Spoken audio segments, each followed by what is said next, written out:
Sebelum ceritanya dimulai, silahkan tulis di kolom komentar dari daerah mana saja teman-teman yang menonton cerita ini. Jangan lupa like dan subscribe agar channel ini bisa semakin berkembang dan bisa mempersembahkan cerita yang lebih menarik lagi. Langit Jakarta sudah menghitam sempurna, digantikan oleh gemerlap lampu gedung-gedung pencakar langit yang seolah berlomba menusuk angkasa. Arini mencengkeram kemudi mobilnya, buku-buku jarinya memutih. Jantungnya berdebar tidak karuan, sebuah irama kecemasan yang sudah menjadi musik latarnya selama beberapa bulan terakhir. Ini bukan sekadar perasaan, bukan lagi cemburu buta. Ini adalah akumulasi dari 1000 kebohongan kecil, dari aroma parfum asing yang samar-samar menempel di kemeja suaminya, dari rapat-rapat mendadak di akhir pekan yang tidak pernah menghasilkan apa-apa selain kelelahan di wajah Bram. Malam ini, instingnya berteriak paling kencang, menuntunnya ke sebuah nama yang sering ia dengar disebut Bram dalam tidurnya, Le Ciel. Restoran paling mewah di ibu kota, tempat para dewa dan dewi sosialita memamerkan kekayaan mereka. Tempat yang tidak akan pernah Bram kunjungi bersamanya, karena menurut Bram, Arini tidak akan nyaman berada di sana. Tempat seperti itu bukan duniamu, sayang, begitu katanya dulu. Kini Arini mengerti, itu bukan dunianya karena dunia itu sudah diisi oleh orang lain. Mobilnya berhenti di lobi yang megah. Seorang petugas valet dengan seragam necis membukakan pintu untuknya. Arini melangkah keluar, sadar betul betapa kontras penampilannya dengan lingkungan sekitar. Ia hanya mengenakan blus katun sederhana berwarna krem dan celana panjang hitam, tanpa perhiasan mencolok selain cincin kawin tipis yang melingkar di jari manisnya. Rambutnya hanya diikat ekor kuda. Ia adalah anomali di tengah lautan gaun desainer dan jas berharga puluhan juta. Beberapa pasang mata sempat meliriknya dengan tatapan bertanya, mungkin mengiranya salah satu pegawai atau seseorang yang tersesat. Arini mengabaikan mereka semua. Tujuannya hanya satu. Pintu kaca raksasa terbuka secara otomatis, menyambutnya dengan alunan musik klasik yang lembut dan aroma masakan mahal yang menggugah selera. Interior restoran itu memukau, dengan langit-langit tinggi berhias lampu kristal raksasa yang membiaskan cahaya ke segala arah, menciptakan ribuan pelangi kecil. Setiap meja ditutupi taplak putih bersih, dihiasi sebatang mawar merah segar dalam vas ramping. Para tamu berbicara dalam bisikan, tawa mereka terdengar sopan dan terkendali. Arini menarik napas panjang, mencoba menenangkan badai di dalam dadanya. Matanya menyapu seluruh ruangan, mencari satu sosok yang paling ia kenal. Dan di sanalah dia. Di sudut ruangan yang agak terpencil, di dekat jendela besar yang menyuguhkan pemandangan malam kota, suaminya duduk. Dunia Arini seakan berhenti berputar. Bram, suaminya, pria yang setiap pagi ia siapkan sarapannya, pria yang ia doakan keselamatannya setiap malam, sedang tertawa. Tawa itu lepas, renyah, dan penuh kebahagiaan. Tawa yang sudah lama tidak pernah Arini dengar ditujukan untuknya. Di hadapannya, duduk seorang wanita yang kecantikannya seolah ikut menerangi sudut ruangan itu. Gaun merah menyala membalut tubuhnya dengan sempurna, rambut hitam panjangnya tergerai indah, dan bibir merahnya mereka setiap kali Bram melontarkan lelucon. Mereka terlihat begitu serasi, begitu sempurna, sepasang kekasih dari sampul majalah. Lalu, momen itu terjadi. Momen yang menghancurkan sisa-sisa harapan yang masih coba Arini pertahankan. Dengan gerakan mesra, Bram mengambil sepotong daging dari piringnya dengan garpu, lalu menyuapkannya ke mulut wanita itu. Wanita itu menerimanya dengan manja, matanya tidak pernah lepas dari wajah Bram. Rasa sakit yang tajam menusuk ulu hati Arini, membuatnya sulit bernapas. Kakinya terasa lemas, ia harus berpegangan pada pilar marmer yang dingin di dekatnya agar tidak jatuh. Selama ini, ia selalu mencoba menyangkal. Ia mencoba percaya pada setiap alasan yang Bram berikan. Lembur, pertemuan dengan klien, perjalanan bisnis. Semua kebohongan itu kini terhampar jelas di depan matanya dalam bentuk adegan romantis yang memuakan. Pengkhianatan itu nyata. Rasa sakit itu nyata. Namun, di bawah lapisan kehancuran itu, sesuatu yang lain mulai muncul ke permukaan. Sesuatu yang dingin, tenang, dan sangat kuat. Kemarahan. Bukan kemarahan yang meledak-ledak, melainkan kemarahan yang membeku, yang mempertajam logikanya dan menjernihkan pandangannya. Ia tidak akan lari. Ia tidak akan menangis di sini. Ia sudah cukup lama menjadi penonton dalam sandiwara suaminya.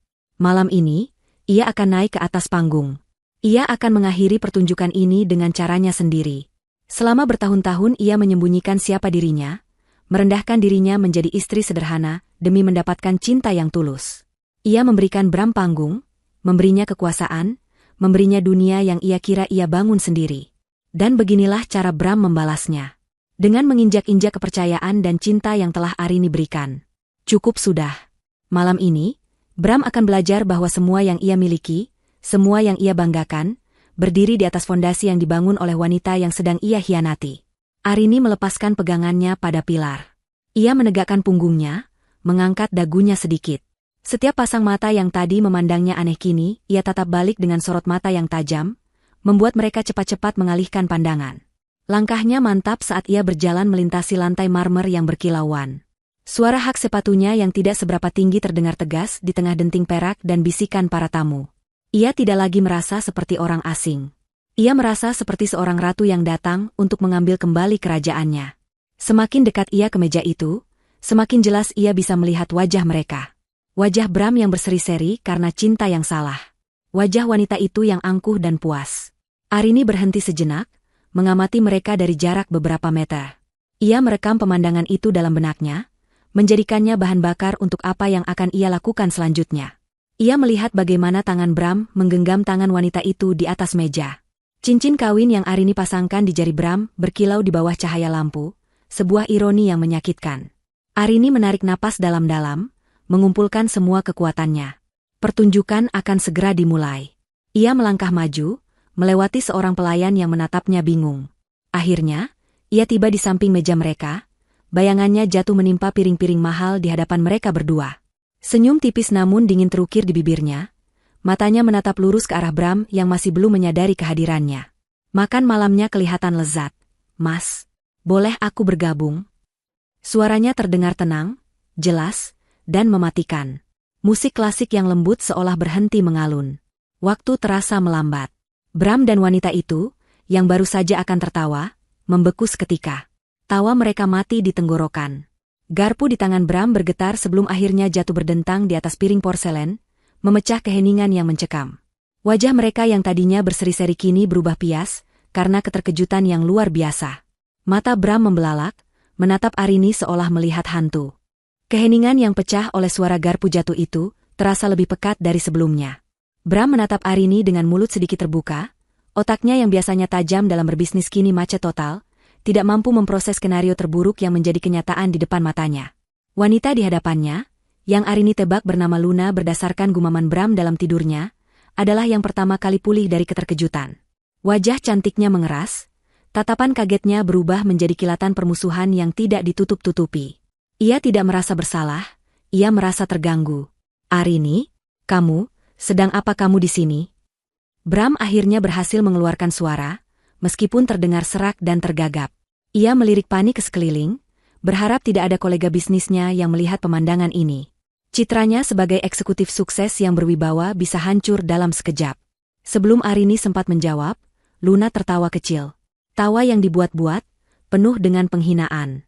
Ia meletakkan serbetnya dengan gerakan anggun, lalu menyandarkan punggungnya ke kursi, memindai penampilan Arini dari ujung rambut sampai ujung kaki dengan tatapan merendahkan. Seolah Arini adalah serangga menjijikan yang merusak pesta makannya. Oh, jadi ini istrimu yang sering kamu ceritakan itu, Bram? Yang kampungan, dan tidak pernah bisa diajak acara penting, kata Luna dengan suara yang sengaja dikeraskan, cukup untuk didengar oleh beberapa meja di dekat mereka. Aku kira kamu berlebihan. Ternyata kamu justru meremehkan situasinya. Pakaian macam apa itu? Kamu mau melamar jadi petugas kebersihan di sini? Setiap kata yang keluar dari bibir merah Luna adalah belati tajam yang dirancang untuk menusuk harga diri Arini. Bram tidak melakukan apapun untuk menghentikannya.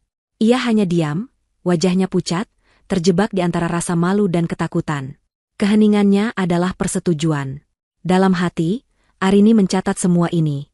Ini bukan lagi hanya tentang perselingkuhan, ini tentang penghinaan yang disengaja.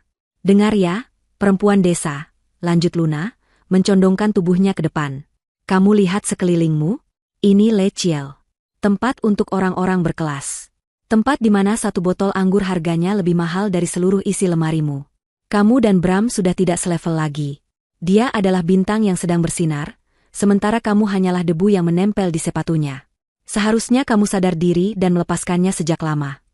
Arini tetap diam, membiarkan Luna mengeluarkan semua racunnya. Ia menatap lurus ke arah Bram, mencari sedikit saja pembelaan dari pria yang telah berjanji untuk melindunginya seumur hidup. Tapi yang ia temukan hanyalah mata yang mengelak dan bibir yang terkatup rapat. Bram telah memilih pihaknya. Pria itu sudah hancur di mata Arini, bahkan sebelum drama ini mencapai puncaknya. Melihat Arini tidak bereaksi, Luna menjadi semakin menjadi-jadi. Ia mengira diamnya Arini adalah tanda kelemahan, tanda kekalahan. Ia merasa menang. Dengan senyum penuh kemenangan, ia meraih lengan Bram dan bergelayut manja. Sayang, rengeknya dengan suara yang dibuat semanis mungkin. Aku sudah muak melihat wajah menyedihkannya.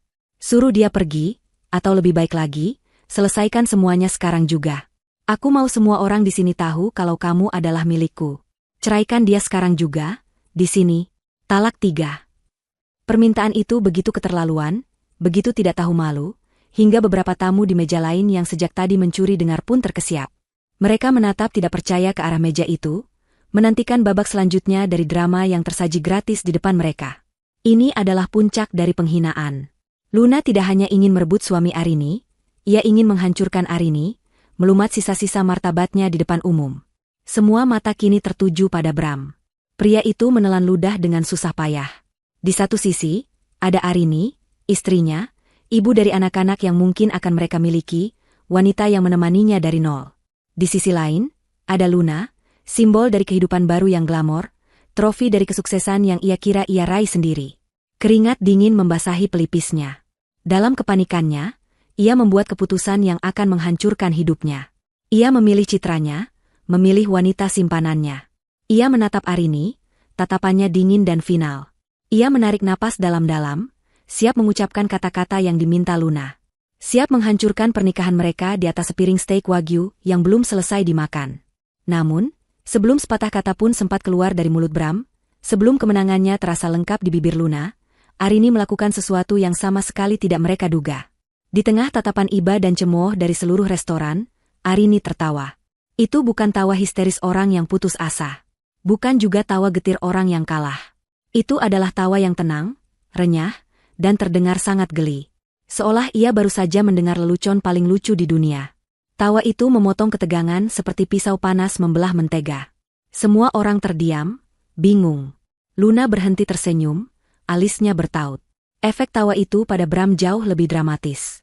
Jika sebelumnya wajahnya hanya pucat karena malu, kini berubah menjadi pucat pasi seperti mayat. Matanya membelalak ngeri, menatap Arini seolah baru pertama kali melihat istrinya. Ada pemahaman yang mengerikan, sebuah firasat buruk yang tiba-tiba merayap di tulang punggungnya. Tawa Arini yang sederhana itu terdengar seperti lonceng kematian di telinganya. Dia mengenal istrinya. Arini tidak pernah tertawa seperti itu. Tawa itu adalah tawa seseorang yang memegang semua kartu, seseorang yang tahu persis bagaimana permainan ini akan berakhir. Kepanikan murni yang dingin mulai menjalar di pembuluh darahnya. Kenapa kamu tertawa?" tanya Bram, suaranya bergetar hebat, nyaris tak terdengar. Ia tidak lagi peduli pada Luna atau tamu lain. Seluruh fokusnya kini terkunci pada istrinya, pada senyum misterius dan tatapan mata yang tiba-tiba terlihat begitu asing dan berbahaya. Tawa Arini mereda, meninggalkan keheningan yang 1000 kali lebih berat daripada sebelumnya.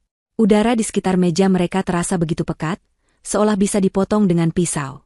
Mata Bram terpaku pada Arini, mencari jejak kegilaan atau keputusasaan di wajah istrinya, namun ia tidak menemukan apa-apa selain ketenangan yang menakutkan. Ketenangan seorang pemain catur yang baru saja mengucapkan sekakmat. Pertanyaannya yang bergetar, "Kenapa kamu tertawa?" menggantung di udara, terdengar begitu lemah dan menyedihkan. Arini mengalihkan pandangannya dari Bram ke Luna sejenak, tatapannya dingin dan analitis, sebelum kembali menatap suaminya. "Aku tertawa karena kalian berdua," jawabnya dengan suara yang stabil dan jelas. "Aku tertawa membayangkan betapa lucunya permintaanmu, Luna. Meminta Bram untuk menalaku." Arini menggelengkan kepalanya pelan, senyum tipis masih tersungging di bibirnya. "Kalian yakin mau melakukan itu? Di sini? Di restoranku sendiri?" Kata-kata itu terlontar begitu saja, tanpa penekanan khusus, namun dampaknya seperti ledakan bom sunyi. Bram tersentak seolah tersengat listrik. Luna, di sisi lain, tertawa mengejek, lebih keras dari sebelumnya, seolah ingin menutupi kegugupannya yang tiba-tiba muncul. "Restoranmu? Hah? Jangan mimpi kamu," cibir Luna, suaranya melengking. "Sudah gila ya karena suamimu mau menceraikanmu?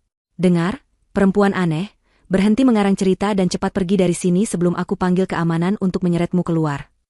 Arini tidak menggubris hinaan Luna. Ia bahkan tidak meliriknya. Pandangannya tetap terkunci pada Bram, yang kini gemetarannya semakin terlihat. Ia tahu suaminya tidak bodoh. Bram mungkin angkuh dan buta oleh kesuksesan, tapi ia adalah seorang direktur. Otaknya pasti sedang bekerja keras sekarang, mencoba menghubungkan titik-titik yang selama ini ia abaikan. Restoran Le Ciel adalah bagian dari Wijaya Group, sebuah konglomerasi raksasa yang bergerak di bidang properti dan gaya hidup. Perusahaan tempat Bram bekerja, sebuah firma investasi yang sedang naik daun, juga baru saja diakuisisi oleh Wijaya Group 6 bulan lalu. Dan nama keluarga Arini adalah Arini Wijaya. Sebuah fakta yang selalu ia sembunyikan, sebuah nama yang tidak pernah ia gunakan sejak mereka menikah. Tanpa memutuskan kontak mata dengan Bram, Arini mengangkat tangannya sedikit, sebuah isyarat kecil yang hampir tak terlihat. Namun di seberang ruangan, seorang pria parubaya yang mengenakan setelan jas paling rapi di antara semua staf, menangkapnya dalam sekejap. Pria itu, Pak Tirtayasa, manajer umum restoran yang terkenal sangat teliti dan berwibawa, langsung meletakkan apapun yang sedang dipegangnya. Wajahnya yang biasanya tenang kini terlihat cemas luar biasa. Dengan langkah cepat namun tetap menjaga martabatnya, ia berjalan melintasi ruangan, melewati para tamu yang menatapnya penuh tanya. Tujuannya hanya satu, meja di sudut ruangan yang telah menjadi pusat perhatian. Luna melihat manajer itu datang dan tersenyum puas. Bagus, akhirnya ada yang akan mengusir sampah ini, desisnya pada Bram. Bram tidak mendengar. Seluruh inderanya terfokus pada manajer yang semakin mendekat dan istrinya yang berdiri tenang seperti patung pualam. Firasat buruk yang tadi hanya merayap kini telah berubah menjadi monster yang mencengkeram jantungnya. Ia mulai berdoa dalam hati, berharap semua ini hanyalah mimpi buruk. Pak Tirtayasa tiba di meja mereka. Ia bahkan tidak melirik Bram, sang direktur dari salah satu anak perusahaan pemilik restoran ini, yang biasanya selalu ia sapa dengan penuh hormat. Ia juga tidak memedulikan Luna yang menatapnya dengan angkuh. Seluruh perhatiannya tercurah pada satu orang. Dengan gerakan yang penuh takzim, gerakan yang biasa ia persembahkan hanya untuk pemilik tertinggi, Pak Tirtayasa membungkukkan badannya dalam-dalam di hadapan Arini. Punggungnya hampir sejajar dengan lantai. "Selamat malam, Nyonya Direktur Utama," kata Pak Tirtayasa. Suaranya terdengar jelas dan hormat, memecah keheningan di seluruh restoran. "Mohon maaf sebesar-besarnya atas ketidaknyamanan yang terjadi. Ada yang bisa saya bantu? Perlu kami panggilkan keamanan untuk mengamankan Nyonya dari gangguan ini?" Setiap kata adalah paku yang menancap di peti mati Bram. Nyonya Direktur Utama. 3 kata itu berputar-putar di kepalanya seperti badai. Direktur Utama Wijaya Group. Pemilik segalanya. Pemilik perusahaan tempat ia bekerja. Pemilik gedung ini. Pemilik restoran ini. Pemilik kartu kredit di dompetnya. Pemilik rumah yang ia tinggali. Pemilik mobil yang ia kendarai. Pemilik dari seluruh hidup yang ia banggakan. Dan pemilik itu adalah Arini, istrinya. Wanita sederhana yang baru saja ia biarkan dihina habis-habisan oleh selingkuhannya. Darah seolah tersedot habis dari wajah Bram. Pandangannya kabur, telinganya berdengung. Ia bisa merasakan tatapan dari seluruh penjuru ruangan, bukan lagi tatapan penasaran, melainkan tatapan yang menusuk, penuh dengan cemoohan dan rasa kaget. Ia melihat Luna di sampingnya. Wajah cantik itu kini pucat dan kaku, mulutnya sedikit ternganga, matanya membelalak tidak percaya. Riasan mahalnya tidak mampu menutupi ekspresi kebingungan dan ketakutan yang total. Dunia Luna yang dibangun di atas kemewahan Bram baru saja retak hingga ke fondasinya. Arini akhirnya menatap Pak Tirtayasa. "Tidak perlu, Pak Tirta. Saya bisa menanganinya sendiri. Terima kasih atas perhatian Anda," jawabnya dengan nada tenang yang berwibawa, nada yang belum pernah Bram dengar seumur hidupnya. Pak Tirtayasa mengangguk patuh dan menegakkan tubuhnya, lalu berdiri siaga di dekat Arini, posisinya jelas menunjukkan siapa yang ia layani. Pemandangan itu adalah sebuah deklarasi tanpa kata. Seorang manajer restoran mewah yang membungkuk patuh pada seorang wanita berpenampilan sederhana, sementara seorang direktur dan sosialita glamor duduk membeku seperti patung es. Permainan telah berubah. Papan catur telah dibalik. Dan Arini, yang selama ini dianggap sebagai pion yang tidak berharga, ternyata adalah sang ratu. Pikiran Bram melayang mundur, menembus kabut kepanikan yang menyelimutinya saat ini, kembali ke masa lalu, ke sebuah masa yang terasa begitu jauh dan berbeda. 10 tahun yang lalu. Ia hanyalah seorang staf pemasaran junior yang penuh dengan mimpi dan ambisi, tinggal di sebuah kamar kos sempit di pinggiran Jakarta.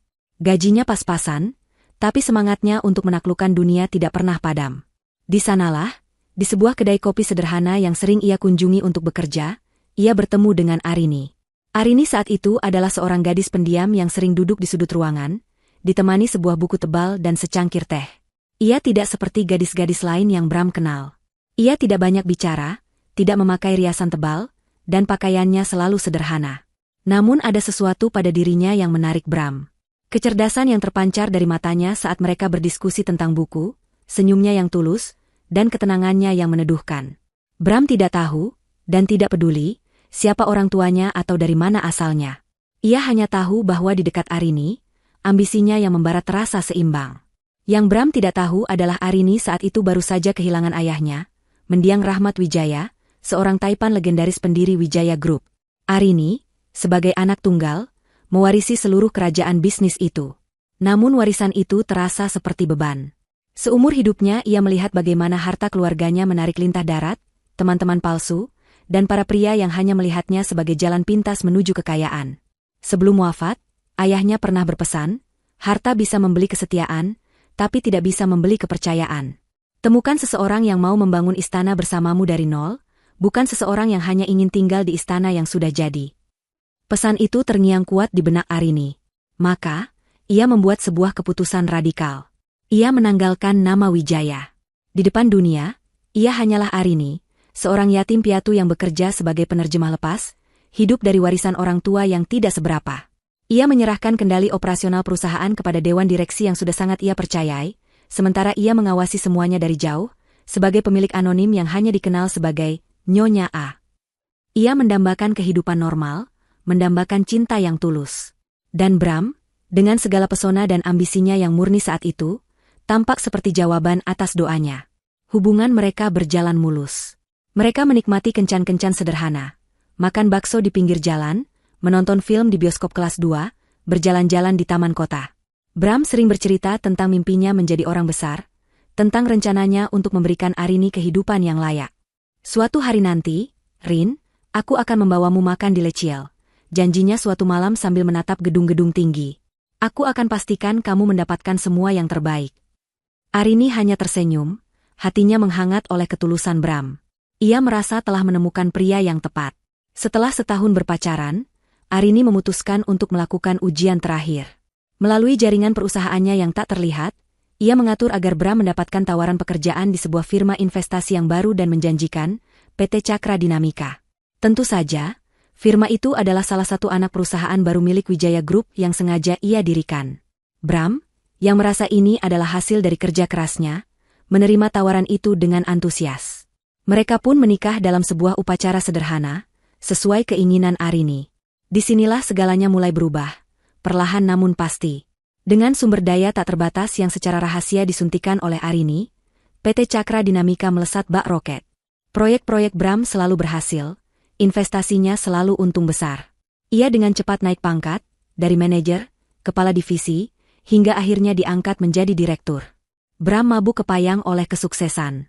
Ia mulai percaya bahwa ia adalah seorang jenius finansial, seorang Midas yang sentuhannya bisa mengubah segalanya menjadi emas. Ia lupa bahwa di belakangnya, ada tangan tak terlihat yang selalu memastikan jalannya mulus. Sikapnya berubah. Pria yang dulu hangat dan sederhana kini menjadi sombong dan haus pengakuan. Ia mulai terobsesi dengan barang-barang mewah.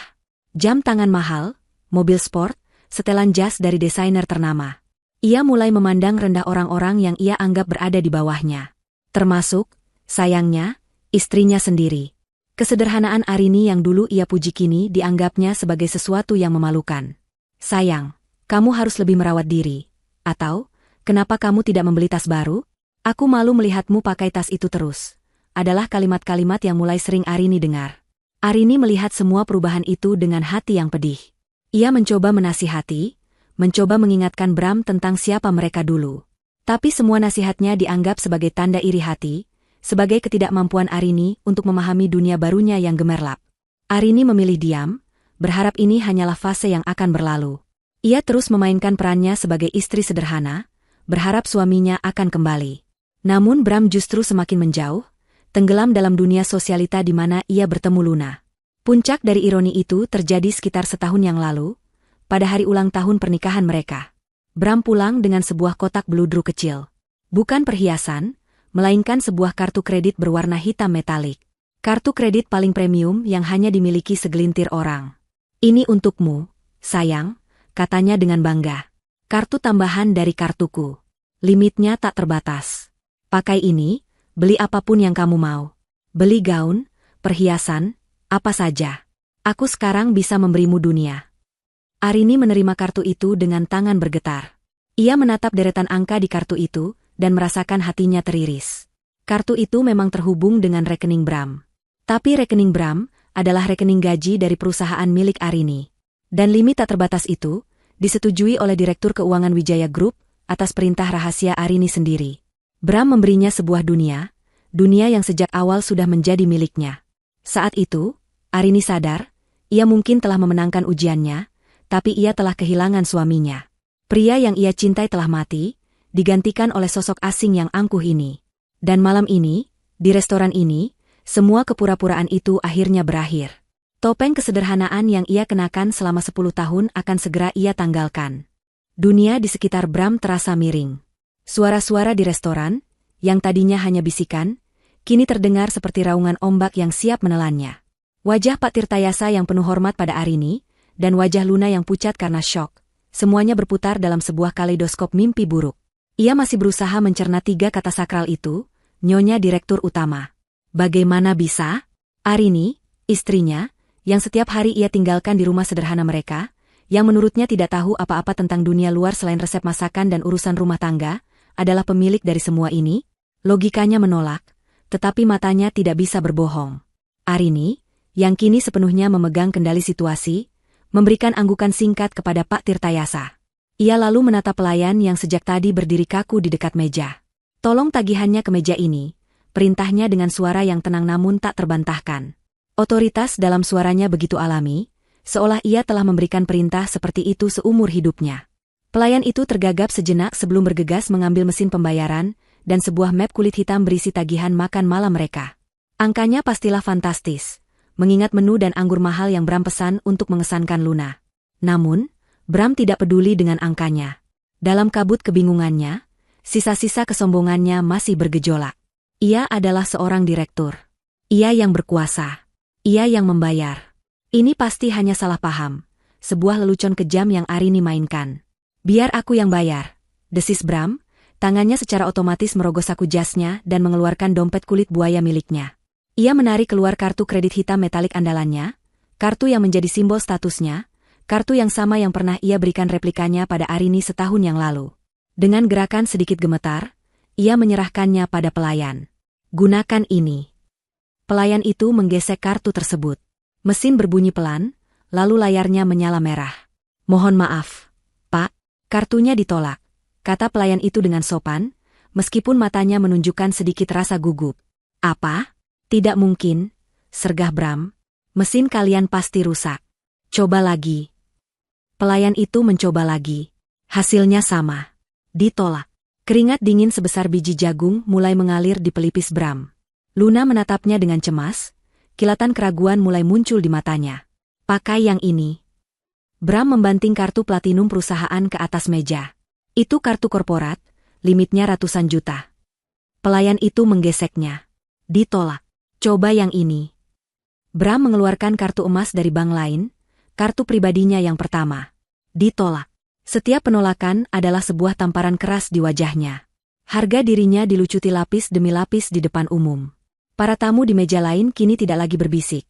Mereka menatap terang-terangan, menikmati drama memalukan yang terjadi. Wajah Bram memerah karena malu dan panik. Ia seperti seorang penyihir yang tiba-tiba kehilangan semua mantranya. Semua simbol kekuasaannya kini hanyalah kepingan plastik tak berguna. Arini, yang sejak tadi hanya mengamati dengan sabar, akhirnya menyesap air putihnya dengan gerakan elegan. Ia meletakkan gelasnya tanpa suara. Ada masalah, Mas? Tanyanya dengan nada pura-pura ingin tahu. Mungkin bukan mesinnya yang rusak.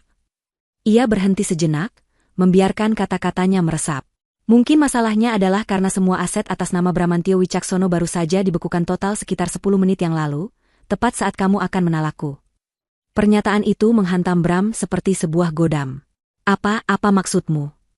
Maksudku sangat sederhana, lanjut Arini, matanya menatap tajam, tanpa emosi. Bukan hanya kartu kreditmu yang tidak bisa dipakai. Tapi juga rekening tabunganmu, rekening gajimu. Akses mobile banking MU sudah dicabut. Bahkan beberapa lot saham perusahaan yang kamu kira bonus atas kinerjamu yang cemerlang, yang sebenarnya adalah hadiah dariku, sudah ditarik kembali ke pemilikannya. Setiap kalimat adalah hukuman mati bagi satu aspek kehidupannya. Ia melucuti Bram dari semua senjatanya, satu persatu, dengan presisi seorang ahli bedah. Semua fasilitas yang kamu nikmati, Bram, Arini mencondongkan tubuhnya sedikit, suaranya merendah menjadi bisikan yang dingin. Mobil yang kamu kendarai, rumah yang kamu tinggali, jas yang kamu pakai, bahkan jam tangan di pergelanganmu itu, semuanya berasal dari satu sumber tunggal. Dan malam ini, sumber itu memutuskan bahwa investasinya padamu tidak lagi menguntungkan. Jadi, aku menutup kerannya. Luna, yang sejak tadi diam, akhirnya tidak tahan lagi. Pembohong. Kamu pikir kami akan percaya omong kosongmu? Pekiknya, suaranya bergetar karena campuran antara ketakutan dan amarah. Arini bahkan tidak menoleh padanya. Ia hanya mengangkat satu alisnya. Aku tidak sedang berbicara denganmu, katanya datar, sebuah penolakan telak yang membuat Luna bungkam seketika. Arini kemudian berdiri. Ia merapikan blusnya yang sederhana, yang kini tampak lebih agung daripada gaun merah menyala milik Luna. Ia menatap Bram untuk terakhir kalinya, pria yang kini terlihat begitu kecil dan menyedihkan di kursinya. Tidak ada lagi cinta atau benci di mata Arini, yang ada hanya kekosongan, seolah ia sedang melihat sebuah investasi yang gagal. Ia berbalik untuk pergi, namun berhenti sejenak di samping Luna. Dengan senyum sinis yang tipis, ia menatap wanita yang telah menghinanya. Nikmati makan malam kalian. Oh ya, karena sepertinya pacarmu yang hebat ini tidak bisa membayar, mungkin kamu bisa membayarnya dengan jam tangan mewahmu itu? Atau kalung berlian di lehermu? Kudengar, dapur di sini kekurangan tenaga, jadi sepertinya kalian berdua yang akan mencuci piring malam ini. Setelah melontarkan kalimat terakhir yang berbisa itu, Arini berbalik dan berjalan dengan anggun menuju pintu keluar. Ia tidak menoleh ke belakang. Pak Tirtayasa memberi isyarat kepada dua petugas keamanan berbadan tegap untuk mendekati meja itu, memastikan Bram dan Luna tidak bisa melarikan diri. Arini melangkah keluar dari restoran, meninggalkan kekacauan dan kehancuran di belakangnya, menghirup udara malam Jakarta yang kini terasa begitu segar dan penuh dengan kebebasan. Begitu pintu kaca lecil tertutup di belakang Arini, atmosfer di meja sudut itu meledak. Keheningan yang mencekam pecah menjadi pertengkaran yang sengit dan buruk. Bram, dalam keadaan panik dan putus asa, meraih ponselnya. Ia mencoba membuka aplikasi perbankan miliknya. Seperti yang dikatakan Arini, sebuah notifikasi merah muncul di layar, akses diblokir. Silakan hubungi kantor cabang terdekat. Jantungnya serasa jatuh ke lambungnya.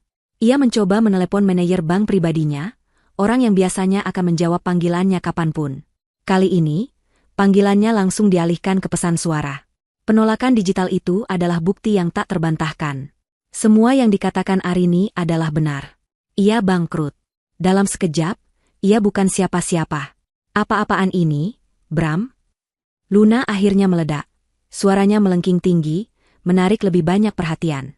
Wajahnya yang cantik kini berkerut karena amarah dan ketakutan. Semua keanggunannya lenyap, digantikan oleh kepanikan seorang parasit yang inangnya baru saja mati. Kamu bilang kamu kaya. Kamu bilang kamu direktur hebat. Ternyata kamu cuma numpang hidup sama istrimu yang kampungan itu? Kamu menipuku. Aku tidak menipu. Aku tidak tahu apa-apa soal ini, balas Bram, suaranya terdengar lemah. Ia mencoba membela diri, tetapi ia bahkan tidak bisa meyakinkan dirinya sendiri. Selama ini ia begitu sombong, begitu yakin akan kemampuannya, hingga ia tidak pernah bertanya dari mana semua kemudahan itu datang. Tidak tahu katamu, cibir Luna dengan tawa histeris. Jadi selama ini aku membuang-buang waktuku dengan seorang penipu? Pria tak berguna yang bahkan tidak bisa membayar makan malamnya sendiri? Aku meninggalkan pengusaha lain untukmu, Bram, dan ini yang kudapatkan. Pertengkaran mereka menjadi tontonan utama di restoran itu. Para tamu tidak lagi berpura-pura tidak melihat. Mereka menonton dengan terbuka, beberapa bahkan tersenyum puas. Pasangan sempurna yang tadi memamerkan kemesraan kini saling mencabik seperti anjing liar. Hinaan demi hinaan dilontarkan Luna. Ia mengatai Bram impoten, pembohong, dan pria paling bodoh yang pernah ia temui. Bram, yang sudah kehilangan seluruh harga dirinya, hanya bisa menerima semua itu, sesekali mencoba membantah dengan lemah. Di tengah kekacauan itu, Pak Tirtayasa mendekat bersama dua petugas keamanan. Sikapnya tetap sopan, namun matanya dingin. Maaf, Tuan, Nona. Tagihan makan malam Anda sebesar 27 juta rupiah, harus segera diselesaikan. 27 juta. Angka yang biasanya tidak berarti apa-apa bagi Bram kini terasa seperti vonis hukuman. Luna terbelalak. Aku tidak punya uang sebanyak itu, jeritnya. Bagaimana dengan perhiasan Anda, Nona? Atau jam tangan Tuan? Saran Pak Tirtayasa dengan tenang. Ini adalah puncak dari penghinaan. Dengan tangan gemetar dan di bawah tatapan puluhan pasang mata, Luna terpaksa melepaskan gelang berlian pemberian Bram. Petugas keamanan menaksirnya dengan cepat. Ini tidak cukup, katanya datar. Bram kemudian harus melepaskan jam tangan mahalnya, simbol kesuksesan yang selalu ia banggakan. Gabungan dari kedua barang itu akhirnya cukup untuk menutupi tagihan. Mereka diperbolehkan pergi, namun dengan rasa malu yang akan membekas seumur hidup. Mereka berjalan keluar dari restoran dalam keheningan yang penuh kebencian. Tanpa mobil, tanpa uang, tanpa tujuan. Begitu sampai di lobi, Luna berhenti dan menatap Bram dengan jijik. Jangan pernah hubungi aku lagi, Bram. Hubungan kita selesai. Kamu adalah kesalahan terbesar dalam hidupku. Setelah mengatakan itu, ia berbalik dan berjalan tergesa-gesa menuju jalan raya, mencoba menghentikan taksi, meninggalkan Bram sendirian di depan lobi yang megah itu. Bram berdiri termangu, merasakan dinginnya malam Jakarta menembus jas mahalnya yang kini terasa seperti kostum badut. Ia telah kehilangan segalanya dalam waktu kurang dari 1 jam. Kekayaannya, pekerjaannya, wanita simpanannya, dan harga dirinya. Saat ia sedang merenungi nasibnya, ponsel di sakunya bergetar. Sebuah notifikasi email masuk. Dengan tangan yang masih gemetar, ia membukanya. Pengirimnya adalah Departemen Sumber Daya Manusia PT Cakra Dinamika. Jantungnya berdebar kencang saat ia membaca subjeknya, pemberitahuan pemutusan hubungan kerja. Ia membuka email itu. Isinya singkat, formal, dan brutal. Kepada YTH. Bapak Bramantio Wicaksono. Berdasarkan peninjauan yang dilakukan oleh Dewan Direksi dan pemilik utama Wijaya Group, dengan menyesal kami memberitahukan bahwa kontrak kerja Anda dengan PT Cakra Dinamika dihentikan dengan segera pertanggal hari ini. Keputusan ini dibuat berdasarkan pelanggaran berat terhadap kode etik perusahaan dan penyalahgunaan fasilitas yang telah merugikan perusahaan. Semua fasilitas perusahaan harap dikembalikan selambat-lambatnya besok pagi. Terima kasih atas kerja sama Anda selama ini. Hormat kami, Departemen SDM, PT Cakra Dinamika. Bram membaca email itu berulang kali, berharap ada kesalahan. Namun, matanya kemudian tertuju pada bagian paling bawah, di bawah tanda tangan digital Direktur SDM dan CEO. Ada satu baris kalimat tambahan yang menjadi paku terakhir di peti matinya, kalimat yang menghapus sisa-sisa harapannya. Disetujui dan disahkan atas nama pemilik perusahaan, Arini Wijaya. Namanya tertera di sana. Jelas dan tak terbantahkan. Ini bukan hanya pemecatan. Ini adalah eksekusi. Sebuah pesan yang sangat personal. Arini tidak hanya menceraikannya secara emosional, ia menghapusnya dari dunia yang telah ia bangun untuknya. Bram merosot ke lantai lobi yang dingin, ponsel terlepas dari genggamannya. Suara klakson mobil dan hiruk-pikuk kota seolah menghilang. Yang bisa ia dengar hanyalah gema tawa Arini di kepalanya, tawa yang menandai awal dari kehancurannya. Pagi datang membawa cahaya matahari yang tajam, menembus jendela-jendela kaca raksasa sebuah apartemen penthouse yang terletak di puncak gedung Wijaya Tower. Di sini, di lantai tertinggi yang seolah menyentuh awan, Jakarta terhampar di bawah laksana sebuah peta mainan yang rumit. Pemandangan 360 derajat itu adalah simbol kekuasaan mutlak, sebuah pemandangan yang hanya bisa dinikmati oleh mereka yang berada di puncak rantai makanan. Inilah dunia Arini yang sebenarnya. Bukan rumah bergaya minimalis di permata hijau yang ia tinggali bersama Bram, rumah yang sengaja ia pilih untuk menjaga penyamarannya. Ini adalah singgasananya. Interiornya didominasi warna putih, abu-abu, dan aksen emas. Perabotannya sedikit namun masing-masing adalah karya seni mahal. Kesan yang tercipta adalah kemewahan yang tenang, efisien, dan sangat kuat. Arini berdiri di depan jendela, membelakangi pemandangan kota. Ia tidak lagi mengenakan blus katun sederhana. Pagi ini, ia terbalut dalam sebuah powersuit berwarna biru tua yang dijahit khusus untuknya, potongannya tajam dan sempurna membingkai siluetnya. Rambutnya yang biasa diikat ekor kuda kini ditata dalam sanggul modern yang rapi dan elegan oleh penata rambut pribadinya. Wajahnya dirias tipis namun profesional, menonjolkan tatapan matanya yang kini begitu jernih dan fokus. Transformasinya total. Wanita lembut dan sabar yang semalam dihina di restoran telah lenyap, digantikan oleh Nyonya Arini Wijaya, sang direktur utama, seorang ratu yang baru saja merebut kembali kerajaannya. Di hadapannya, Di ruang kerja yang luas dan canggih, asisten pribadinya yang sangat kompeten, seorang wanita muda bernama Rina, berdiri sambil memegang tablet. Rina melaporkan perkembangan situasi dengan suara yang cepat dan tepat. Selamat pagi, Nyonya. Sesuai instruksi Anda tadi malam, semua eksekusi telah berjalan lancar, lapor Rina. Tim legal telah membekukan seluruh aset pribadi atas nama Bramantio Wicaksono pada pukul 20.25 waktu Indonesia Barat. Tim audit internal kami bekerja semalaman dan telah menemukan bukti-bukti kuat penyelewengan dana perusahaan untuk membiayai gaya hidup Nona Luna, termasuk sewa apartemen, pembelian barang mewah, dan beberapa perjalanan liburan yang dikamuflasekan sebagai perjalanan bisnis. Arini mengangguk pelan, wajahnya tidak menunjukkan emosi. Ia tidak merasakan gelombang kemenangan atau kegembiraan.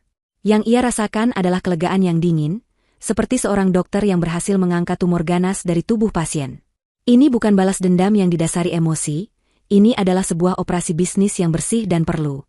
Bram bukan lagi suaminya. Ia adalah aset yang beracun, sebuah investasi yang merugi dan harus segera dilikuidasi sebelum menyebabkan kerusakan lebih lanjut pada perusahaannya. Bagaimana dengan aset fisik? Tanya Arini, suaranya tenang dan berwibawa. 3 mobil mewah yang terdaftar atas nama perusahaan namun digunakan secara pribadi oleh Tuan Bram sudah berhasil ditarik oleh tim kami dari kediaman Permata Hijau dan dari parkiran apartemen Nona Luna subuh tadi, jawab Rina. Rumah di Permata Hijau, yang sertifikatnya sepenuhnya atas nama Nyonya, sedang dalam proses pengosongan dan akan segera masuk ke daftar jual divisi properti kita. Tim kami hanya mengizinkan Tuan Bram untuk mengambil barang-barang pribadinya saja, seperti pakaian dan dokumen pribadi. Arini terdiam sejenak, memikirkan rumah itu. Rumah tempat ia mencoba membangun sebuah keluarga normal, rumah tempat ia menyimpan harapan-harapannya. Kini rumah itu terasa asing, terkontaminasi oleh kebohongan. Menjualnya adalah satu-satunya cara untuk menghapus jejak masa lalu yang menyakitkan. Bagus, kata Arini, pastikan semua berjalan sesuai prosedur. Saya tidak mau ada celah hukum apapun. Bagaimana dengan posisinya di perusahaan? Surat pemutusan hubungan kerja resmi telah dikirimkan ke email pribadinya tadi malam. Divisi keamanan IT juga telah mencabut seluruh aksesnya ke sistem perusahaan.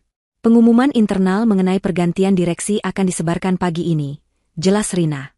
Setiap kalimat dari Rina adalah penegasan bahwa dunia Bram telah dibongkar pasang dalam waktu kurang dari 12 jam. Arini merasa sebuah beban berat yang selama ini menekan pundaknya terangkat. Beban untuk berpura-pura, beban untuk menekan potensinya sendiri, beban untuk hidup dalam kebohongan demi seorang pria yang ternyata tidak pantas mendapatkannya. Selama 10 tahun, ia mengecilkan dirinya agar Bram bisa merasa besar. Ia meredupkan sinarnya agar Bram bisa tampak cemerlang. Kini, ia tidak akan melakukannya lagi. Rina berdeham pelan. Satu lagi, Nyonya. Pak Suryo sudah tiba dan menunggu di ruang rapat. Persilakan beliau masuk, perintah Arini. Seorang pria berusia 50-an, berkacamata, dan membawa tas kerja dari kulit, masuk ke ruangan. Pak Suryo, pengacara kepercayaan keluarga Wijaya sejak zaman ayahnya, membungkuk sedikit pada Arini. Selamat pagi, Nyonya Arini. Pagi, Pak Suryo. Bagaimana dokumennya? Tanya Arini langsung ke inti permasalahan. Pak Suryo membuka tas kerjanya dan mengeluarkan sebuah map tebal berwarna biru tua. Ia meletakkannya dengan hati-hati di atas meja kaca di depan Arini. Semua sudah siap, Nyonya. Gugatan cerai dengan alasan perselingkuhan dan perbuatan tidak menyenangkan. Ditambah dengan tuntutan ganti rugi atas semua kerugian perusahaan yang disebabkan oleh Tuan Bram. Bukti-bukti yang dikumpulkan tim audit lebih dari cukup untuk memenangkan kasus ini dengan telak. Arini menatap map itu untuk waktu yang lama. Inilah titik akhir dari pernikahannya. Sebuah akhir yang tidak pernah ia bayangkan, namun kini harus ia hadapi. Tidak ada air mata, tidak ada keraguan. Yang ada hanya kepastian. Ia mengulurkan tangannya dan menyentuh sampul map yang dingin itu. Ia kemudian berjalan kembali ke arah jendela raksasa. Ia menatap hamparan gedung-gedung beton yang menjulang di bawahnya, menatap denyut nadi kota yang sibuk. Kota ini, kerajaan bisnis ini, adalah warisannya, tanggung jawabnya. Ia telah mengabaikannya terlalu lama demi sebuah ilusi cinta. Sekarang, saatnya untuk kembali ke singgasananya. Sudah siap, Nyonya? Tanya Pak Suryo dengan lembut, seolah bisa merasakan beratnya momen itu. Arini tidak menoleh. Matanya masih menatap lurus ke cakrawala, ke masa depan yang kini terbentang luas di hadapannya. Ia menarik napas dalam-dalam, merasakan kekuatan mengalir kembali ke dalam dirinya. Lebih dari siap, jawabnya, suaranya mantap dan penuh keyakinan. Di belahan kota yang lain, Di sebuah apartemen mewah yang disewa Bram untuknya, Luna terbangun dengan kepala pusing. Sinar matahari pagi menerobos masuk melalui tirai sutra yang tidak tertutup rapat, menyilaukan matanya. Semalam, setelah meninggalkan Bram di lobi Le Ciel, ia berhasil mendapatkan taksi dan pulang dengan sisa-sisa harga dirinya yang tercabik-cabik. Ia mencoba meyakinkan dirinya bahwa semua yang terjadi hanyalah mimpi buruk. Bahwa Arini hanyalah wanita gila yang mengarang cerita. Ia tertidur dalam penyangkalan, berharap saat ia bangun nanti, Bram akan menelepon, meminta maaf, dan mengatakan semuanya sudah beres. Namun, tidak ada panggilan masuk dari Bram. Ponselnya sunyi. Rasa cemas mulai merayapinya. Ia meraih ponsel dan mencoba menghubungi Bram, namun panggilannya tidak tersambung. Ia beralih membuka media sosial, berharap menemukan pelarian. Namun yang ia temukan justru neraka. Kabar tentang drama di Le Ciel sudah menyebar seperti api di kalangan sosialita Jakarta. Akun-akun gosip di Instagram bahkan sudah memuat cerita versinya sendiri, lengkap dengan foto-foto buram yang diambil pengunjung lain. Fotonya yang sedang berteriak pada Bram, foto Bram yang terlihat hancur, dan deskripsi tentang bagaimana mereka tidak bisa membayar tagihan. Komentar-komentar di bawahnya begitu kejam dan menusuk. Ia disebut pelakor tidak tahu diri, wanita murahan, dan bahan tertawaan baru di kota. Wajah Luna memucat. Reputasinya, satu-satunya modal yang ia miliki, hancur dalam semalam. Dengan panik, ia mulai menelepon teman-teman dekatnya, para wanita yang biasa menemaninya berbelanja dan berpesta. "Halo, Debbie, kamu lihat gosip itu? Itu semua tidak benar," katanya pada panggilan pertama. "Oh ya, Lun, tapi kata temanku yang ada di sana, ceritanya persis seperti itu." "Maaf ya, aku lagi sibuk, nanti kuhubungi lagi," jawab Debbie dengan nada dingin sebelum menutup telepon. Panggilan kedua, kepada Vika, lebih buruk lagi. "Vika, aku butuh bantuanmu." "Bantuan apa?" "Aku tidak mau ikut campur urusanmu dengan istri sah. Apalagi kalau istri sahnya itu ternyata pemilik Wijaya Group. Kamu gila ya cari masalah sama dia? Jangan hubungi aku lagi, Lun. Aku tidak mau namaku ikut terseret," kata Vika ketus, lalu memblokir nomornya. Satu persatu, semua orang yang ia anggap teman meninggalkannya. Mereka yang dulu memujinya kini mencemoohnya di belakang. Mereka semua adalah parasit, sama sepertinya, dan mereka tahu kapan harus meninggalkan inang yang sudah sekarat. Luna melempar ponselnya ke tempat tidur dengan frustrasi. Ia sendirian. Benar-benar sendirian. Tiba-tiba, ponselnya berdering. Sebuah nomor tak dikenal. Dengan sedikit harapan, ia mengangkatnya. "Halo, dengan Nona Luna?" Suara seorang pria yang terdengar formal. "Ya, ini siapa?" "Saya dari manajemen apartemen Elysium. Kami hanya ingin menginformasikan bahwa kontrak sewa unit Anda, yang berada di bawah nama PT Cakra Dinamika, telah diputus secara sepihak oleh perusahaan tersebut pagi ini. Biaya sewa untuk bulan ini juga belum terbayarkan. Sesuai prosedur, kami memberikan waktu hingga besok pagi pukul 9 untuk Anda mengosongkan unit dan mengambil barang-barang Anda. Setelah itu, akses kartu Anda akan kami nonaktifkan." Jantung Luna serasa berhenti berdetak. "Apa? Kalian tidak bisa melakukan ini. Aku akan bicara dengan Bram." "Kami sudah menerima email resmi dari Tuan Bramantio sendiri, Nona," jawab pria itu dengan nada bosan. "Beliau sudah tidak lagi berafiliasi dengan perusahaan tersebut. Mohon kerjasamanya. Selamat pagi." Telepon ditutup. Luna terduduk lemas di lantai marmer yang dingin. Ia akan menjadi gelandangan. Semua pakaian desainer, tas-tas mahal, sepatu-sepatu cantiknya, semuanya akan segera diusir dari surga kecilnya ini. Ia melihat sekeliling apartemen yang selama ini menjadi kebanggaannya, dan kini semua itu terasa seperti penjara yang akan segera meruntuhinya. Dalam keputusasaan total, hanya satu pikiran gila yang muncul di benaknya. Ia harus menghubungi sumber dari semua masalah ini. Ia harus bicara dengan Arini. Mungkin ia bisa memohon, menangis, meminta belas kasihan. Mungkin ia bisa menawarkan diri untuk menjadi sekutunya melawan Bram. Otaknya yang panik mencoba mencari segala kemungkinan. Dengan tangan gemetar, ia mencari nomor telepon kantor pusat Wijaya Group di internet. Ia menemukannya. Dengan sisa-sisa keberaniannya, ia menekan nomor itu. "Kantor pusat Wijaya Group, selamat pagi, dengan Rina, ada yang bisa saya bantu?" Jawab sebuah suara yang terdengar sangat profesional dan efisien. Saya ingin bicara dengan Nyonya Arini Wijaya," kata Luna, suaranya nyaris tak terdengar. "Boleh saya tahu siapa nama Anda dan keperluannya?" Luna menelan ludah. "Nama saya Luna. Ini, Ini soal masalah pribadi. Hening sejenak di ujung telepon. Luna bisa mendengar suara ketikan keyboard yang berhenti. Lalu, suara Rina kembali terdengar, namun nadanya telah berubah menjadi sedingin es kutub. Nyonya Wijaya tidak punya waktu untuk parasit, kata Rina dengan penekanan tajam pada setiap katanya. Semua urusan yang menyangkut Anda dan Tuan Bramantio akan diselesaikan melalui jalur hukum. Jangan pernah menghubungi nomor ini lagi. Klik. Panggilan itu diputus. Suara nada sambung yang monoton terdengar di telinga Luna, menjadi lagu pengiring bagi kehancurannya. Ia menatap ponsel di tangannya, lalu mulai tertawa. Tawa yang kosong dan putus asa. Ia telah kehilangan segalanya. Uang, status, teman, rumah, dan kini, bahkan harapan terakhirnya pun telah dipadamkan dengan satu kalimat kejam. Ia, sang sosialita glamor, kini tidak lebih dari sampah yang telah dibuang oleh sang ratu. Beberapa hari setelah badai itu berlalu, Bram menjadi hantu di kotanya sendiri. Ia telah diusir dari rumah permata hijau oleh tim keamanan Arini, hanya diizinkan membawa 2 koper berisi pakaian dan dokumen pribadinya. Setiap langkah keluar dari rumah yang pernah ia sebut miliknya terasa seperti berjalan di atas bara api. Ia mencoba menginap di hotel, namun kartu debitnya pun sudah tak berfungsi.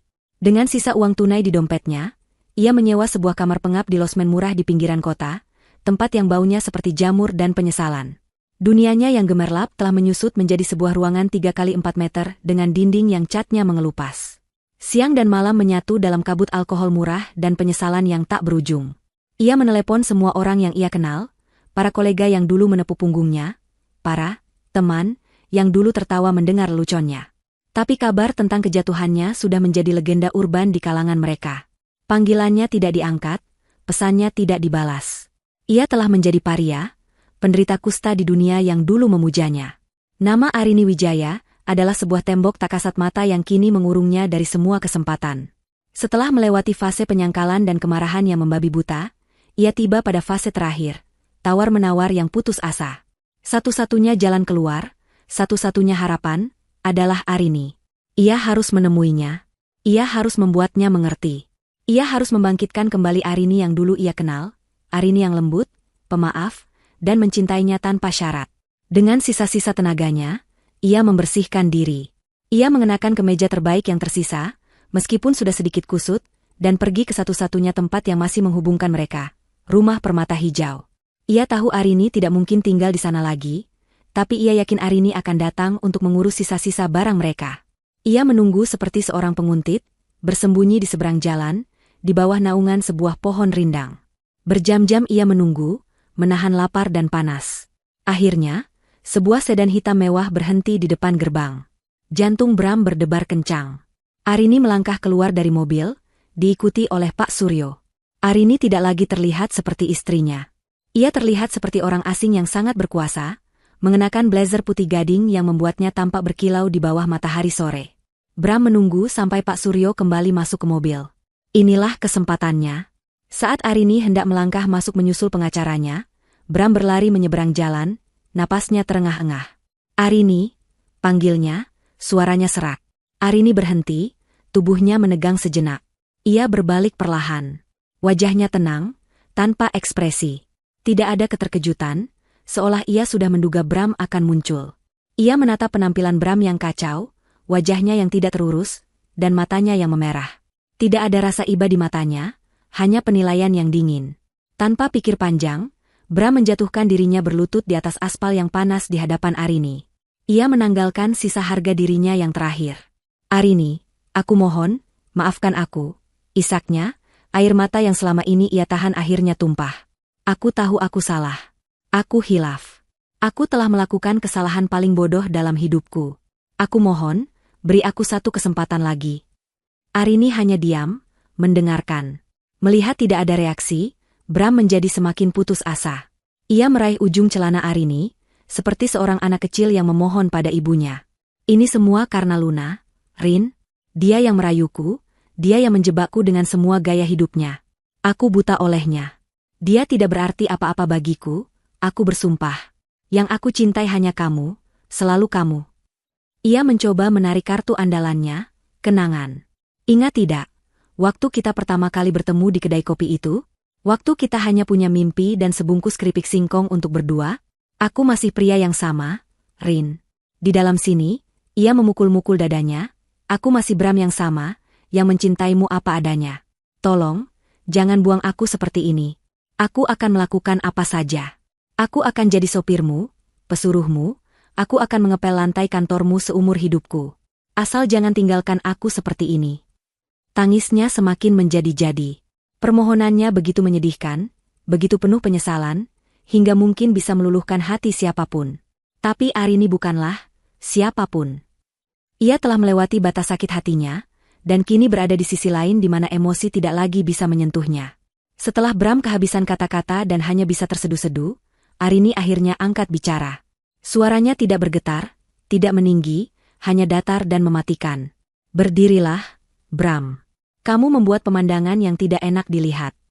Perintah itu begitu dingin hingga membuat tangis Bram berhenti seketika. Perlahan, ia bangkit berdiri, kakinya gemetar. Sudah selesai bicaranya? Tanya Arini. Sekarang giliranku. Arini melangkah maju satu langkah, memaksa Bram menatap matanya. Pertama, jangan pernah salahkan Luna. Dia mungkin parasit, tapi kamu adalah inangnya yang dengan sukarela memberinya makan. Dia hanya gejala dari penyakitmu. Penyakit keserakahan, keangkuhan, dan ketidakpuasan yang tak ada habisnya. Ia berhenti sejenak. Kedua, jangan bicara tentang cinta. Kamu tidak pernah mencintaiku. Kamu mencintai versiku yang sederhana, yang membuatmu merasa superior dan berkuasa. Kamu mencintai kenyataan bahwa istrimu tidak pernah menuntut, tidak pernah bertanya, sehingga kamu bisa bebas melakukan apapun yang kamu mau. Kamu tidak mencintai seorang wanita, Bram. Kamu mencintai sebuah cermin yang memantulkan kehebatan versimu sendiri. Bram ingin membantah, tapi lidahnya terasa keluh. Lalu, Arini memberikan pukulan terakhir yang paling telak. Dan ketiga, mengenai permohonanmu. Kamu pikir aku baru tahu semua ini malam itu? Kamu pikir aku bodoh? Senyum sinis tersungging di bibirnya. Aku sudah tahu tentang perselingkuhan kalian sejak 6 bulan yang lalu, Bram. Aku punya foto, rekaman, dan laporan detail dari setiap pertemuan kalian. Malam di Lechiel bukanlah sebuah kebetulan. Itu adalah panggung. Aku tahu kalian akan ada di sana. Aku datang untuk melihat sejauh mana kamu akan melangkah. Aku memberimu tali yang cukup panjang untuk menggantung dirimu sendiri, dan kamu menggunakannya dengan sangat baik. Pernyataan itu menghancurkan sisa-sisa harapan Bram. Jadi selama ini, ia hanya seekor tikus dalam laboratorium Arini. Semua kesombongannya, semua kebohongannya, ternyata hanya bagian dari sebuah observasi. Ia tidak pernah memegang kendali. Tidak sedetik pun. Saat Bram masih terhuyung oleh kenyataan itu, pintu mobil terbuka. Pak Suryo melangkah keluar, membawa map biru tua yang sama. Ia memberikannya pada Arini. Arini mengambil map itu dan menyodorkannya ke dada Bram. Tanda tangani ini, Bram, kata Arini, suaranya melembut untuk pertama kalinya, namun bukan karena iba, melainkan karena sebuah finalitas yang mutlak. Ini satu-satunya hal yang tersisa yang bisa kamu berikan padaku. Ini bukan hartamu, bukan statusmu, bukan permintaan maafmu. Ia menatap Bram lekat-lekat. Ini kebebasanku. Bram menatap map di tangannya. Di sampulnya tertulis jelas, gugatan cerai. Ia kemudian menatap wajah Arini, wajah wanita yang pernah ia cintai, yang telah ia hancurkan, dan yang pada akhirnya justru menghancurkannya dengan begitu sempurna. Ia sadar, tidak ada lagi jalan untuk kembali. Tidak ada lagi kesempatan. Permainan benar-benar telah berakhir.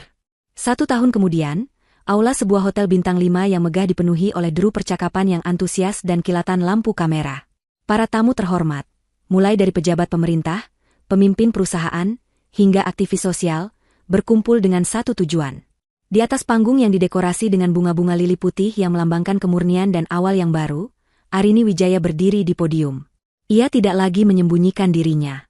Ia mengenakan gaun batik modern hasil rancangan desainer muda yang ia dukung. Kainnya menceritakan sebuah filosofi tentang bangkit dari keterpurukan. Senyumnya hangat, bukan lagi senyum tipis penuh rahasia, melainkan senyum tulus yang mencapai matanya, memancarkan aura kepercayaan diri dan kedamaian yang mendalam. Hari ini adalah peresmian Yayasan Fajar Wijaya, sebuah organisasi nirlaba yang ia danai sepenuhnya, didedikasikan untuk memberikan bantuan hukum, finansial, dan psikologis bagi perempuan korban kekerasan dalam rumah tangga, dengan fokus utama pada kekerasan finansial yang seringkali menjadi rantai tak terlihat yang membelenggu korban. Dalam pidatonya, suaranya terdengar mantap dan jelas, bergema di seluruh ruangan. Pengalaman adalah guru yang paling keras, namun juga yang paling jujur. Ia mengajarkan saya bahwa kemandirian bukanlah sebuah pilihan, melainkan sebuah benteng pertahanan terkuat bagi seorang perempuan, kata Arini. Matanya menyapu para hadirin, banyak di antara mereka adalah perempuan dengan kisah perjuangan mereka sendiri.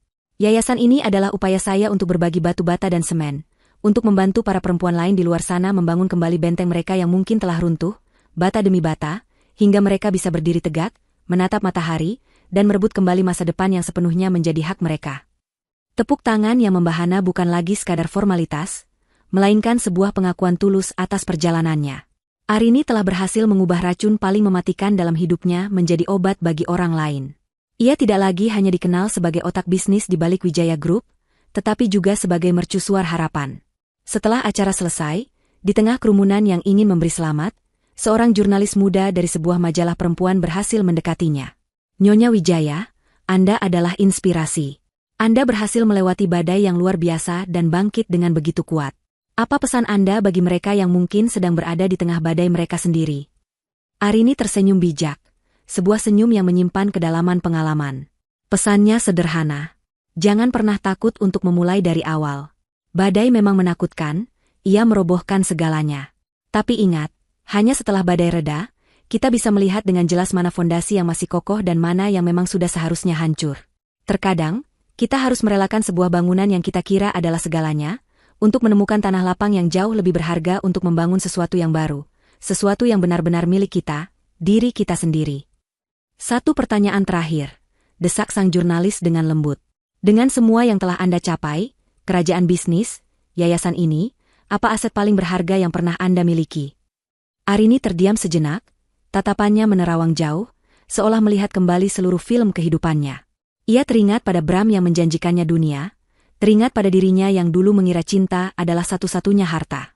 Lalu ia kembali menatap sang jurnalis, matanya berkilat jenaka. Dulu kukira cinta. Sekarang aku tahu, aset paling berharga adalah diriku sendiri dan kemampuanku untuk bangkit setelah dikhianati.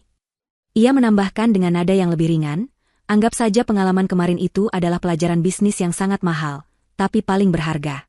Aku belajar cara paling efektif untuk memangkas aset yang tidak lagi produktif, dan hanya menjadi beban perusahaan.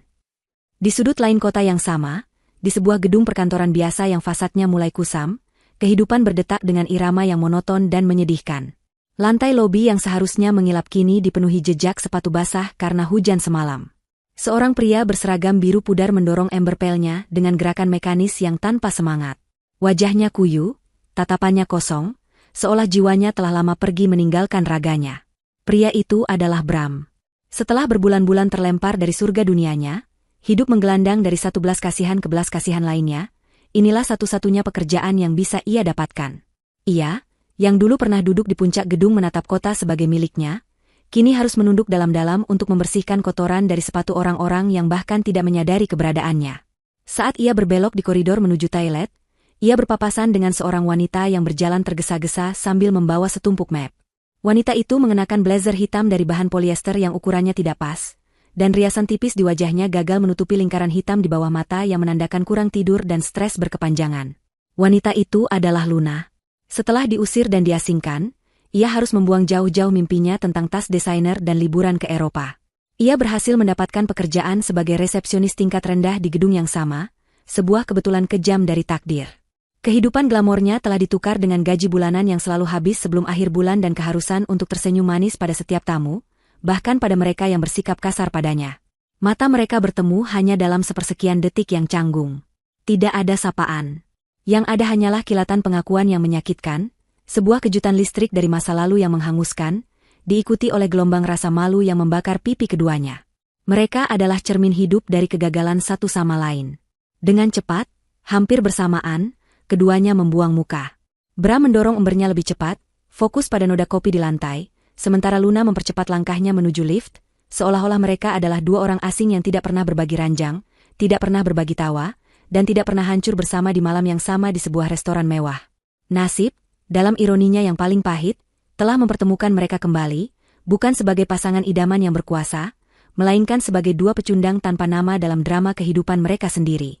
Malam itu, Arini menikmati secangkir teh melati di kafenya yang tenang, sementara Bram dan Luna kembali ke kamar sempit mereka masing-masing, menelan makan malam murah sambil dihantui oleh kenangan akan rasa steak wagyu yang tidak akan pernah bisa mereka cicipi lagi. Arini telah benar-benar bebas, sementara mereka berdua terkurung selamanya dalam penjara yang mereka ciptakan sendiri. 2 tahun kemudian, di sebuah villa pribadi yang berdiri anggun di atas tebing yang menghadap langsung ke Samudra Hindia, Arini Wijaya menemukan ritme kehidupannya yang baru. Semburat jingga dan ungu dari matahari terbenam melukis cakrawala, menciptakan pemandangan yang begitu indah hingga terasa menyakitkan. Debur ombak yang menghantam karang di bawah menjadi musik latar yang abadi, sebuah simfoni alam yang mengingatkannya akan kekuatan dan ketenangan. Di tangannya, cangkir porselen berisi teh hangat rasa pas, memberikan kehangatan yang menjalar ke seluruh tubuhnya.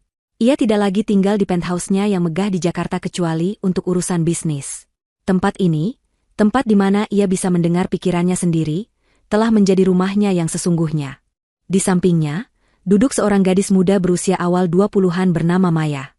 Mata gadis itu berbinar penuh semangat, meskipun ada sedikit keraguan di sana. Maya adalah salah satu anak didik pertama dari Yayasan Fajar Wijaya, seorang gadis cerdas dari keluarga sederhana yang nyaris putus kuliah karena masalah ekonomi. Kini, dengan dukungan yayasan, ia tidak hanya melanjutkan studinya di bidang bisnis, tetapi juga sedang merintis sebuah usaha kecil di bidang kerajinan tangan daur ulang. Arini telah menjadi mentor pribadinya. "Saya takut, Bu Arini," kata Maya pelan, suaranya nyaris tertelan oleh suara angin laut. "Proposal bisnis saya diterima untuk pendanaan tahap awal, tapi tekanannya besar sekali. Bagaimana kalau saya gagal? Bagaimana kalau saya mengecewakan semua orang, terutama Ibu?" Arini meletakkan cangkirnya dan menatap Maya dengan senyum lembut. "Maya, dengarkan saya. Rasa takut itu normal. Itu tandanya kamu peduli. Tapi jangan biarkan rasa takut itu melumpuhkanmu. Anggaplah kegagalan itu bukan sebagai akhir dari dunia, tapi sebagai data. Data yang sangat berharga." Ia berhenti sejenak, matanya menatap jauh ke lautan. "Dulu, saya pernah melakukan sebuah investasi besar dalam hidup saya. Saya menanamkan waktu, kepercayaan, dan seluruh hati saya. Selama bertahun-tahun, investasi itu tampak baik-baik saja di permukaan, tapi di dalamnya sudah membusuk. Ketika akhirnya semuanya runtuh, rasanya seperti kiamat. Saya kehilangan segalanya." "Tapi Ibu bangkit," potong Maya. "Ya," sahut Arini. "Saya bangkit karena saya belajar dari kegagalan itu. Saya belajar untuk menganalisis data. Saya belajar mengenali aset yang beracun dan kapan waktu yang tepat untuk melakukan cut loss sebelum kerusakannya menyebar lebih jauh. Saya belajar bahwa aset paling penting yang harus selalu dijaga dan dikembangkan adalah aset inti, diri kita sendiri. Jadi, jika nanti usahamu menghadapi tantangan, atau bahkan gagal, jangan lihat itu sebagai akhir. Lihat itu sebagai laporan audit yang jujur. Pelajari datanya, perbaiki strategimu, dan investasikan kembali pada dirimu. Kamu mengerti?" Maya mengangguk, matanya berkaca-kaca karena terharu. Nasihat itu jauh lebih berharga daripada modal uang manapun. Ia merasa mendapatkan kekuatan baru. Mereka melanjutkan percakapan hingga senja benar-benar berganti menjadi malam, di mana Arini berbagi lebih banyak tentang strategi bisnis dan pelajaran hidup, mengubah pengalamannya yang paling kelam menjadi peta jalan bagi generasi penerusnya.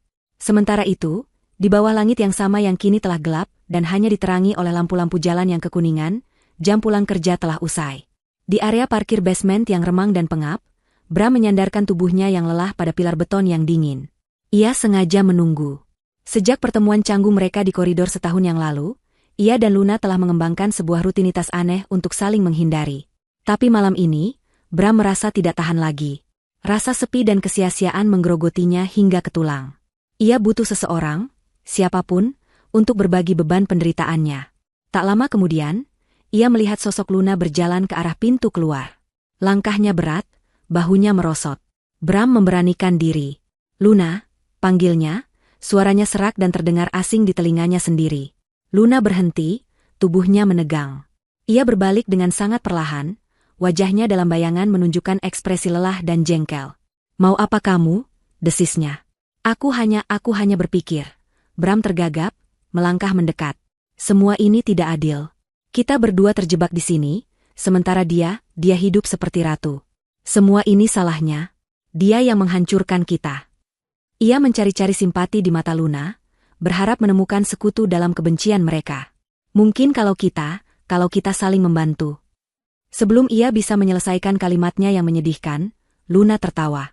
Tawa yang kering, tajam, dan sama sekali tidak ada jenaka di dalamnya. Itu adalah suara keputusasaan murni yang telah mengeras menjadi kebencian. Membantu? Membantu apa, Bram? Membantumu mendorong Ember Pearl? Atau kamu mau membantuku mengangkat telepon? Cibirnya. Ia melangkah maju, menunjuk dada Bram dengan jarinya. Dengar baik-baik, pria bodoh. Tidak ada kita. Yang ada hanya kamu, hantu yang gentayangan di gedung ini, pengingat berjalan dari semua kesalahan yang pernah kubuat. Dan aku, yang harus melihat wajahmu setiap hari dan diingatkan betapa bodohnya aku dulu. Matanya berkilat liar. Semua ini bukan salah Arini. Ini salahmu. Salahmu karena kamu lemah. Salahmu karena kamu pembohong. Dan salahku karena aku percaya padamu. Luna, tolong. Jangan sebut namaku, bentaknya. Menjauh dariku. Melihatmu saja sudah membuatku mual. Setidaknya aku masih punya wajah untuk bekerja di depan. Sedangkan kamu bahkan tidak punya apa-apa lagi. Dengan kata-kata terakhir yang berbisa itu, Luna berbalik dan berjalan cepat meninggalkan Bram, langkah kakinya menggema di garasi yang sepi. Bram terpaku di tempatnya, setiap kata Luna menusuknya lebih dalam daripada kehilangan semua uangnya.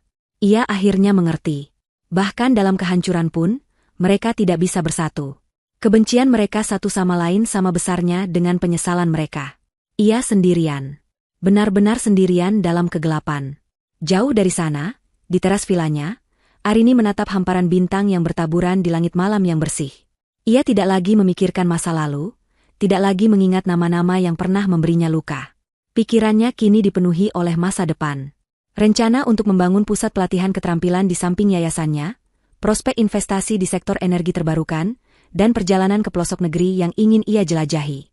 Ia telah menemukan bahwa kebahagiaan sejati bukanlah tentang memiliki segalanya atau dicintai oleh seseorang, melainkan tentang menjadi cukup bagi dirinya sendiri, dan kemudian menggunakan kecukupan itu untuk memberi arti bagi kehidupan orang lain.